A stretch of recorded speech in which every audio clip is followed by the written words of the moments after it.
కౌశల్ అన్న. కౌశల్ అంటే చెప్పాను కదన్న, వచ్చిండు గేమ్ ఆడడానికి అని చెప్పి వచ్చినప్పుడు గేమ్ ఆడాలి. అండ్ మోరోవర్ ఏంటంటే ఏం తెలియదు అన్న, ఇంకా రీజన్స్ అని ఏం లేదు. ఒక మనిషి మీద ఎంత అభిమానం అని చెప్పలేం, కానీ ఎందుకు అభిమానం అంటే నచ్చాడు ఆయన గేమ్ నచ్చింది. And we support Kaushal. కౌశలే అన్న, చెప్తున్నా కదన్నా మంచిగా చేస్తాడు, అన్నీ బాగుంటాయి, అన్నిట్లో ముందుంటాడు, అందరితో జోవియల్గా ఉంటాడు. విన్నర్ నా ఒపీనియన్ గీత గారు అవ్వాలని ఉంది. విన్నర్ కౌశల్ ఇంకా తనీష్ మధ్యన ఉంటుంది. నేను కౌశల్ అనే అనుకుంటున్నా, ఎందుకంటే కొంచెం తనకి గేమ్ అనేది ఉంది, కొంచెం నాలెడ్జ్. సో కౌశల్ అని అనుకుంటున్నాను. కౌశల్ అండ్ తనీష్ మధ్యలో ఉంటుంది, ఎవరు విన్నర్ అని చెప్పలేము.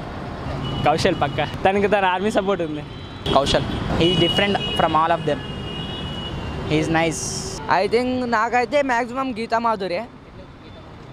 తను చాలా మంచిగా ఆడుతుంది అన్న, అందరినీ చూసుకుంటుంది, అందరి విషయాల గురించి బాగా తెలుసు. ఓకే, బాగా ఆడుతుంది అంతే. బిగ్ బాస్ కదా, ఎప్పుడేమో చెప్పలే లాస్ట్ వరకు. నా ఫేవరెట్ కౌశల్ అండ్ గీత. తనీష్ కూడా మంచి స్ట్రాంగ్ కంటెస్టెంటే, కౌశల్కి చెప్పలేము. దాదాపు కౌశల్గా గెలిపిస్తారు. కౌశల్కి బయట ఫాలోయింగ్ బాగుంది, సో అందుకని. తనీష్ గేమ్ ఓకే, ఫైనల్ పక్క కౌశల్. బయట కౌశల్ ఆర్మీ ఫామ్ అయింది, అంతా వేరే ఉంది కదా, కౌశలే గెలుస్తాడు. కౌశల్ ఆబ్వియస్లీ, అంటే అతను గేమ్ లాగా ఆడుతున్నాడు, బంధాలు ఆత్మీయాలు పెంచుకోవడానికి ఆడట్లేదు. సో ఆయన గేమ్ లాజిక్గా ఆడుతున్నాడు, అంతే కరెక్ట్గా ఆడుతున్నాడు, న్యాయంగా ఆడుతున్నాడు. సో దేవుడు ఎప్పుడు న్యాయం చేస్తాడు. అది ఒకవేళ కౌశల్ లేకపోతే మాత్రం బిగ్ బాస్ అనే సెట్ని మేము ఊరుకోవడం. కౌశల్ ఆర్మీ అనేది ఒక ఉంది. కౌశల్ ఆర్మీ అంటే బిగ్గెస్ట్ ఇండియన్ ఆర్మీ కన్నా ఎక్కువ ఉంది. We have 15.4 crores army.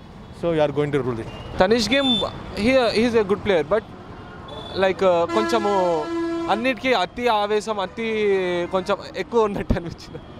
అది డ్రామాటిక్గా అనిపిస్తుంది అన్న, గేమ్ అనేది కొంచెం డ్రామాటిక్గా అనిపిస్తుంది. ఏదో చెప్పాను కదా, నేను ఆడిందే కరెక్ట్ ఎంతవరకు, అవతల వాడు ఏదైనా అనిపిస్తుంది కదా, ఇట్స్ అన్ఫేర్ థింగ్ అని నా ఫీలింగ్ అనుకుంటాను. తనీష్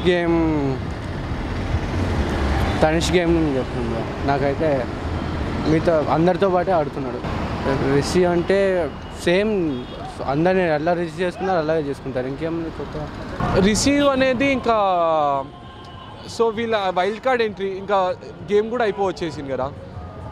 గేమ్ కూడా అయిపోవచ్చేసిన టైంలో ఇట్లా వచ్చినప్పుడు వీళ్ళ ఇన్ని అంటే ఒక 80-90 days నుంచి ఉంటున్నారు కదా వీళ్ళకి ఎట్లా ఉంటుంది అంటే కొంచెం, అంటే నేను ఇన్ని డేస్ నుంచి ఉన్నాను, నాకు అంటే గేమ్ ఇన్ని రోజుల నుంచి కష్టపడి ఆడాను నేను, బట్ ఒక కామన్ పీపుల్ మళ్ళీ వచ్చేసి మళ్ళీ నేను గేమ్ ఇక్కడి నుంచి స్టార్ట్ చేస్తున్నాను అంటే కొంచెం వాళ్ళకు కూడా అన్ఈజీగా ఉంటుంది. ఫస్ట్ ఆ గవర్నమెంట్ నర్వస్ కావచ్చు అంతమంది సెలబ్రిటీస్ మధ్యలో, అందుకే ఇంకా తనకు ఫస్ట్ కలవాలనే కష్టం, అప్పులో బిగ్ బాస్ అయిపోతుంది. ఈ వీడియో గనుక మీకు నచ్చినట్లయితే లైక్ చేయండి, షేర్ చేయండి. మరిన్ని వీడియోస్ కోసం మా ఛానల్ను సబ్స్క్రైబ్ చేయండి.